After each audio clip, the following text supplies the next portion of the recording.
Good morning to all of you. जैसा कि आप सभी को पता है, जो इतिहास को जो हम लोग सेशन पढ़े, इतिहास की जो सीरीज चल रही है, उसमें हम लोग पिछले जो क्लास में अशोक के बारे में डिटेल में पढ़ चुके हैं लोग। मैंने पिछले क्लास में बोला था कि आज हम लोग को क्या पढ़ना है, अशोक के जितने भी अभिलेख, शिलालेख वगैरह जितने भी है उसको आज डिटेल से समझ लेना है। देखो, जो बच्चे शुरू से क्लास देखते आ रहे होंगे उनको पहले से ही पता होगा कि आज की जो क्लास होगी किस टॉपिक पे होगी। नए बच्चों को बार बार बताना पड़ता है, इसलिए मैं बार बार बोलता हूँ कि शुरू से अगर क्लास देखते आ रहे हैं तो अच्छे से समझ आएगा, क्योंकि इतिहास जो है कहानी की तरह, और कहानी अगर शुरू से सुनते आ रहे हैं तभी जाकर बेहतर तरीका से समझ आता है। ये मैं बात प्रत्येक क्लास में बार बार बोल चुका हूँ, तो नया जाएगा, बेहतर तरीका समझ जाएगा। तो जितने भी नए बच्चे, सबसे पहले आपका काम बनता है कि जो सब्सक्राइब करने वाला बटन है उसको प्रेस कर दे, सब्सक्राइब कर दे चैनल को, और प्रेस बेल आइकन को ऑन कर दे, ताकि ऐसे ऐसे वीडियो आपको मिलते रहे और बेहतर तरीका से आपको समझ आते रहे। देखो, तो आज के वीडियो शुरू करने से पहले समझ लीजिए कि मैं हूं आलमगीर आलम और आप देख रहे हैं आलम स्टडी सेंटर। और अभिलेख, तो पहला नंबर जो अभिलेख लिखा गया है, जो लघु अभिलेख है, उसके बारे में देखते हैं। देखो, लघु अभिलेख 7 है और बड़े बड़े अभिलेख 14 है। इसको एकदम क्लियर करके रखना। जो लघु अभिलेख है, वो पहले अभिलेख का नाम है रूमनदेई, दूसरा का देखेंगे कौशाम्बी, तीसरा टोपरा मेरठ, उसके बाद से लौरिया नंदनगढ़, लौरिया अरेराज और रामपुरवा। 7 को याद हो गया? नहीं याद हुआ? ठीक है, अब सुनो। पहला जो अभिलेख है लघु अभिलेख में, पहला जो है रूमनदेई, वो सबसे छोटी अभिलेख है, याद रखना। सबसे छोटी अभिलेख का नाम है रूमनदेई। इसको ट्रिक से याद कर लो, रूमनदेई यानी रुमालदेही। रुमाल कितना होता है? हैंकी यानी छोटा होता है कि नहीं? हैंकी छोटा सा होता है कि नहीं? तो रूमनदेई या रुमालदेई याद रखो, सबसे छोटी अभिलेख है। इसमें प्रशासनिक व्यवस्था की चर्चा की गई है। दूसरा आ जाएगा, दूसरा अभिलेख में देखेंगे तो रूमनदेई के बाद आ जाएगा कौशाम्बी। कौशाम्बी नाम थोड़ा सा लड़की की तरह लग रहा है कि नहीं? तो कौशाम्बी अभिलेख जो है यूपी में मिला। इसकी जो ये कौशाम्बी अभिलेख कहाँ मिली? यूपी में मिली। और वहाँ उस अभिलेख में रानी की चर्चा की गई है। रानी की, जो रानी अपने राज्य में जो दान वगैरह करती थी, उस दान की चर्चा किस अभिलेख में की गई है? कौशाम्बी अभिलेख में की गई है। ठीक है, ये यूपी से मिला है। और पहला जो रुमाल वाला मिला था ना, रूमनदेई अभिलेख, वो अफगानिस्तान से मिला है। थर्ड नंबर देखेंगे तो थर्ड नंबर लिखा है टोपरा अभिलेख।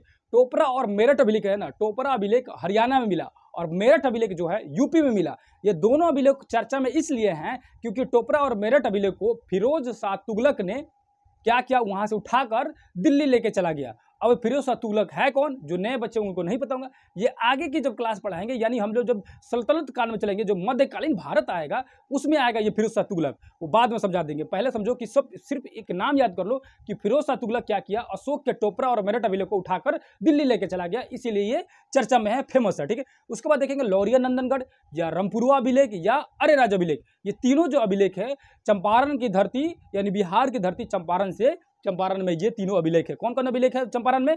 लौरिया नंदनगढ़, लौरिया अरेराज और रामपुरवा अभिलेख। ये तीनों अभिलेख कहाँ है? बिहार की धरती चंपारण में है। ठीक है, तो सातों अभिलेख याद होंगे कि नहीं? सबसे छोटा अभिलेख कौन सा है? रूमनदेई अभिलेख। अब जो बड़े जो अभिलेख है या बड़े जो शिलालेख है उसको देख लेना। बड़े शिलालेख जो 14 शिलालेख है, लेकिन एक्चुअली में 13 शिलालेख ही होना चाहिए, 14 कोई खास नहीं है, अभी बताऊंगा तो समझ आ जाएगा। तो जो 14 अभिलेख है जो अशोक के, वो उसको डिटेल से समझ लेना है। अभिलेख देखो, कभी कभी मैं बोलूंगा कि अभिलेख, कभी कभी बोल देता हूं शिलालेख। तो अभिलेख और शिलालेख में खास अंतर नहीं है। शिलालेख मतलब होता है पत्थर पे लिखा हुआ, और स्तंभ लेख होता है मतलब कि वैसा पत्थर जो स्तंभ यानी कलम की तरह है, उसको स्तंभ लेख बोलते हैं। या गुफा लेख हो गया, यानी गुफाओं के पत्थर पे लिखा गया हो, और कहीं भी लिखा गया हो उसको अभिलेख कहा गया। ठीक है, अभिलेख कहा गया। ठीक है, तो अभिलेख बोलूं शिलालेख बोलूं, उससे कोई खास फर्क नहीं है, उतना सोचने की, कंफ्यूज होने की जरूरत नहीं है। तो पहला जो अभिलेख है, अभी बताया कि अशोक के बड़े बड़े जो अभिलेख लिखवाया, ये क्या किया, कब लिखवाया? कलिंग युद्ध जब किया ना, नंद राजा था कलिंग का, वहां पे मैं पिछले क्लास में बताया था कि कलिंग पर युद्ध करता है और वहां पे भयानक नरसंहार करता है, जिसके बाद अशोक का हृदय परिवर्तन होता है, यानी कि वो बहुत पछताता है कि इतना मैं खून बहा दिया। तो वो चेंज हो जाता है, पूरी तरह से चेंज हो जाता है, युद्ध को छोड़कर अब वो बौद्ध धर्म को अपना लेता है। और बौद्ध धर्म जो है अहिंसावादी है, अहिंसा को फॉलो करने वाला है। ठीक है, तो क्या हुआ, अहिंसा को अपना लेता है। तो अब उसके बाद वो अभिलेख लिखवाता है, 14 को अभिलेख लिखवाया, जिसमें अपनी आप बीती यानी अपनी कहानी बताया कि मैं क्या चाहता हूं, कैसा होना चाहिए साम्राज्य, और मेरी क्या क्या विचार है। तो पहले अभिलेख में वो बोलता है, अहिंसा की पर बल देता है, यानी बोलता है कि सभी लोगों से मैं रिक्वेस्ट करूंगा कि युद्ध वगैरह छोड़ दे, अहिंसा की राह पे चले, यानी हिंसा को छोड़ दे, अहिंसावादी बन जाए। ठीक है, ये कौन कहता है? अशोक कहता है। दूसरे अभिलेख में क्या कहा है? दूसरे अभिलेख में कहा है पशु चिकित्सा की चर्चा की है, यानी पशुओं की देखरेख करे, पशुओं को सही ढंग से रखे, उसको मार काट कर नहीं फेंके। ठीक है, तीसरे अभिलेख में क्या कहा है? राजू, युक्तक और प्रदेशक 3 अधिकारी थे अशोक के, वो तीनों अधिकारियों की चर्चा की है। कौन से अभिलेख में? तीसरे अभिलेख में चर्चा की है। राजू, युक्तक और प्रदेशक की चर्चा की है तीसरे अभिलेख में। उसने कहा ये तीनों अधिकारी जो है मेन मेरे अधिकारी रहेंगे, यही प्रशासन व्यवस्था को चलाएंगे। इसमें से राजू जो होगा मेन हेड रहेगा, और मैं जो हूँ अब मैं बौद्ध भिक्षु हो गया हूँ और मैं इधर उधर घूमते रहूंगा, मेरी जरूरत होगी तो मैं आऊंगा, नहीं जरूरत होगी तो मैं नहीं आऊंगा। ये तीसरे अभिलेख में कौन कहता है? अशोक कह रहा है कि राजू, युक्तक और प्रदर्शक 3 मेरे अधिकारी है, यही अब शासन करेंगे। ठीक है, कि कौन सा अभिलेख में आ रहा है? तीसरे अभिलेख में। देखो दूसरे अभिलेख में जो बताया कि पशु जो चिकित्सा की बात कही है अशोक ने, उसमें जो है चेर, पांड्य, पल्लव 3-4 वंश की चर्चा हुई है। मतलब कि उस अभिलेख में बहुत सारे राजवंशों की चर्चा हुई है, लेकिन चोल वंश की चर्चा नहीं है। ये क्वेश्चन पूछा हुआ है कि अशोक के जो दूसरे अभिलेख है, दूसरे अभिलेख में किस वंश की चर्चा नहीं की गई है? तो चोल वंश की चर्चा नहीं की गई। चेर की चर्चा है, पांड्य की चर्चा है, उसके पल्लव की चर्चा है, और एक और जो वंश है, मतलब 3-4 वंश की चर्चा की गई है, लेकिन जो नहीं चर्चा की गई किसकी? चोल की चर्चा नहीं की गई। याद रखना, यही क्वेश्चन पूछता है बार बार कि अशोक के दूसरे अभिलेख में किस वंश की चर्चा नहीं की गई है? तो चोल वंश की चर्चा नहीं की गई। तीसरे अभिलेख को देख लिया, राजू के युक्त और प्रदेशक की चर्चा की गई है। चौथे अभिलेख में क्या कहा गया? भैरी घोष की जगह पर धम्म घोष की बात की गई। भैरी घोष का मतलब होता है युद्ध की नीति, और धम्म घोष का मतलब होता है धर्म को फॉलो करने वाला।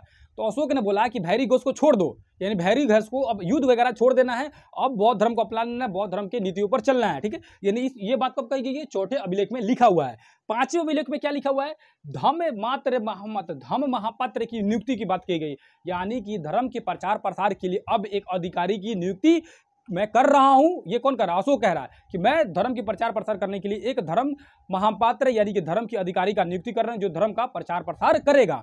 छठे अभिलेख में क्या कहा गया है कि जन कल्याण हेतु कोई भी अधिकारी मुझे बुला सकता है। यानी कि अशोक कह रहा है कि मैं तो राज्य में रहूंगा नहीं, क्योंकि मैं बौद्ध भिक्षु हो गया हूं, मैं इधर उधर घूमते रहूंगा और मैं अहिंसा के मार्ग पर रहूंगा। और जो 3 अधिकारी को मैं दिया हूं, राजू, युक्तक और प्रदेशक, उनको अगर लगेगा कि मेरी जरूरत है, मुझे जन कल्याणकारी करने के लिए, यानी कि लोगों की सेवा करने के लिए मुझे आना चाहिए, तो वो मुझे कभी भी बुला सकते हैं, मैं हाजिर हो जाऊंगा। ठीक है, सातवें अभिलेख जो है सबसे बड़ा अभिलेख है। याद रखना, सातवें जो अभिलेख है, सबसे बड़ी अभिलेख कौन सी है? सातवें अभिलेख है। ठीक है, इसमें क्या है? सभी धर्मों की बात की गई है, सभी धर्मों को इज्जत, यानी सभी धर्मों को एक सम्मान देने की बात कही गई है। ठीक है, आठवें अभिलेख में कहा गया है, आठवें अभिलेख में अशोक ने अपने धम्म यात्रा की चर्चा की है। यानी धम्म यात्रा मतलब क्या है? अपने धर्म के प्रचार प्रसार के लिए वो कब कब कहाँ गया, उसकी चर्चा किया गया कहा है। तो उसने कहा कि अशोक जो है अब जहाँ जहाँ धर्म अपने प्रचार करने के लिए जहाँ जहाँ गया, उसकी वो अपने अभिलेख में लिखा हुआ है कि मैं अपने राज्याभिषेक के 10वें वर्ष में गया में जाता हूँ, और राज्याभिषेक के 20वें वर्ष में लुम्बिनी में जाता हूं धर्म का प्रचार करने के लिए। अब उसका राज्याभिषेक कब हुआ है? अभी जस्ट मैंने बताया 269 BC में, और वो कलिंग के युद्ध कब कर रहा है? 261 में। 10वें हो जाएगा तो जाहिर सी बात है आपका आ जाएगा 259 में आ जाएगा। उसी तरह मतलब माइनस कर करके आप उसको निकाल सकते हैं आसानी से, अगर याद रहेगा तो। अगर ये याद करना बहुत ही जरूरी है, क्योंकि पिछले क्लास में मैं पढ़ा चुका हूँ, अभी भी बता रहा हूँ, अब याद नहीं होगा तो कभी याद नहीं होगा। 9वें अभिलेख में क्या कह रहा है? 9वें अभिलेख में कह रहा है कि छोटे मोटे जितने भी त्यौहार पर्व वगैरह है ना, उसको बंद कर दो। वो ये इतनी भी नौटंकी वगैरह नहीं होगी, हर त्यौहार में त्यौहार करो, ये करो, वो करो, वो सब बंद करो। यानी कि अशोक बोला कि जितने भी छोटे मोटे त्यौहार है उसको अब बंद कर दिया जाएगा, उस पर प्रतिबंध लगा दिया। ठीक है, 10वें अभिलेख में क्या कर रहा है? धर्म की महत्व की बताई, यानी धम्म की महत्व, यानी वो बौद्ध धर्म के महत्व के बारे में, उसकी विशेषताओं के बारे में उसने इस अभिलेख में लिखा है। ठीक है, कि ये कैसा धर्म है, इसको क्यों मानना चाहिए, क्यों फॉलो करना चाहिए, इस सब की चर्चा 10वें अभिलेख में किया है। 11वें अभिलेख देखेंगे तो ब्राह्मणों को नहीं सताना। देखो 11वें अभिलेख में स्पष्ट रूप से लिखा है कि भले ही मैं बौद्ध धर्म का मानने वाला हूं, और मैं बौद्ध धर्म को, भले ही मैं बोल रहा हूं कि सभी लोगों को बौद्ध धर्म अपना लेना चाहिए जिसको भी इच्छा हो, लेकिन जो ब्राह्मण है, मैं अधिकारियों से कह रहा हूं कि मेरे जो राज्य में जितने भी ब्राह्मण वगैरह हैं उनको कोई सताएगा नहीं, उनको कोई टॉर्चर नहीं करेगा। ये बात कौन सा अभिलेख में कहा है? 11वें अभिलेख में कहा है। ठीक है, 12वें अभिलेख में क्या है? तो 12वें अभिलेख में स्पेशल उसने अपनी रानी को देखकर स्त्रियों की रक्षा के लिए इस अभिलेख के बारे में लिखा है। उसने कहा है, उसने क्या किया कि स्त्रियों की सुरक्षा के लिए स्त्री महामात्र की नियुक्ति कर दी, यानी कि एक स्त्रियों को देख रेख के लिए एक स्त्री अध्यक्ष की, यानी कि स्त्री अधिकारी की नियुक्ति करता है। इसकी चर्चा किस में कहा है? 12वें अभिलेख में कहा है। 13वें जो अभिलेख है, ये जो क्वेश्चन बराबर पूछते रहता है, इसको तो एकदम रटिए लो, ये एग्जाम में हमेशा चिपका देता है कि अशोक के 13वें अभिलेख में किस चीज की चर्चा की गई? तो कलिंग युद्ध की चर्चा की। उसने बताया है अभिलेख जो अभिलेख जिसमें लिखा हुआ है ना, यानी अशोक ने क्या किया कि इस अभिलेख में लिखवाया है कि मैं कलिंग पर आक्रमण वगैरह किया, उसके बाद मुझे बहुत ज़्यादा पछतावा हुआ और मैंने उस पर विचार करके अब युद्ध को छोड़कर बौद्ध धर्म को अपना लिया। मतलब जितने भी युद्ध वगैरह की जो कहानी है ना, इसी 13वें अभिलेख में लिखा है। देखो इसे क्वेश्चन कैसे पूछता है, सीधे सीधे क्वेश्चन पूछ देगा कि कलिंग की चर्चा किस अभिलेख में है। कौवे अभिलेख में, यानी कौन से अभिलेख में, तो 13वें अभिलेख में कलिंग की चर्चा है। या पूछ देगा अशोक के 13वें अभिलेख में किस बात की चर्चा की गई है, तो कलिंग युद्ध की चर्चा की गई है। ठीक है, याद रखना। ठीक है, अब जो 14वें अभिलेख है, जो मैंने बोला कि उसकी खास जरूरत नहीं है, क्यों नहीं जरूरत है, क्योंकि देखो 14वें अभिलेख में क्या लिखा हुआ है, अशोक ने लिखवाया है कि मैंने अपने राज्य में बहुत सारे कार्य किए हैं, बहुत कुछ किया हूँ, लेकिन हो सकता है कि बहुत सारी चीज़ें इस अभिलेख में नहीं लिखी गई हो। ये जो है नहीं लिखी गई हो, इसकी गलती जो है मेरी नहीं है, वो लिखने वाली की गलती है कि वो बहुत सारी चीज़ें गलत लिख दिया हो या बहुत सारी चीज़ें अधूरा लिख दिया हो, छोड़ के लिखा हो। ये सारे चीज़ों की जिम्मेदारी मैं नहीं ले रहा हूँ, ये लिखने वाला ले रहा है, क्योंकि वो कैसे लिखा है वही जानता है। मैंने तो उसको बता दिया हूँ और वो कैसे लिखा है वो जानता है। इस बात की चर्चा किस में कहा गया है, 14वें अभिलेख में अशोक ने स्पष्ट रूप से कहा दिया है कि जहाँ भी किसी भी तरह का आपको ऊंच नीच लगेगा इस सारे अभिलेख में, वो मेरी गलती नहीं है, जो लिखने वाली की गलती है भाई। ठीक है, तो ये था अशोक के 14 अभिलेख बड़े बड़े और 7 जो है छोटे अभिलेख जो है, जिसमें सबसे छोटी थी रोमनदेही और सबसे बड़ी अभिलेख था 7वां अभिलेख जो था, जिसमें क्या था, सभी धर्मों के सम्मान की बात कही गई थी। ठीक है, ये जितने भी अभिलेख वगैरह, इसको आप चाहें तो स्क्रीनशॉट ले सकते हैं, चाहें तो आप लिख सकते हैं। सबसे बेहतर रहेगा कि कॉपी पर नोट करें या माइंड में अपने नोट करें, दोनों एक ही चीज़ है, दोनों में से कभी भूलता नहीं। कॉपी पर नोट करके रखिएगा, हमेशा ही आपको पलट कर दिखते रहिएगा, याद रहेगा। और माइंड में नोट कीजिएगा, हमेशा उसको रिमेंबर करते रहिए, यानी कि हमेशा उसको दोहराते रहिएगा, दिमाग में याद करते रहिएगा, रिकॉल करते रहिएगा, तो वो आपको याद होते रहेगा। ठीक है, तो मुझे जितना बताना तो उसको मैंने समझा दिया।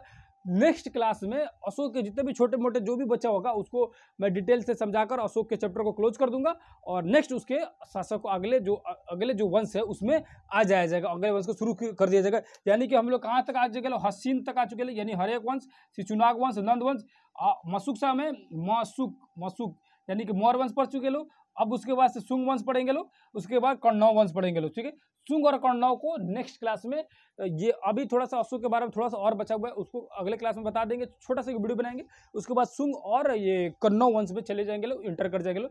तो नेक्स्ट क्लास में मिलेंगे लोग। यहाँ जहाँ भी आपको किसी भी तरह का दिक्कत लग रहा हो तो कमेंट करके बता सकते हैं। ये मैं बार बार बोलता हूँ, आपको कहीं भी कन्फ्यूजन हो कमेंट करके पूछ सकते हैं, और अपने भी आपका भी जो सजेशन वगैरह हो दे सकते हैं। तो यहीं पर वीडियो क्लोज करते हैं, फिर दूसरी किसी वीडियो मिलेंगे। तब तक के लिए धन्यवाद, नमस्कार, अस्सलाम वालेकुम, जय हिंद, जय भारत। ठीक है।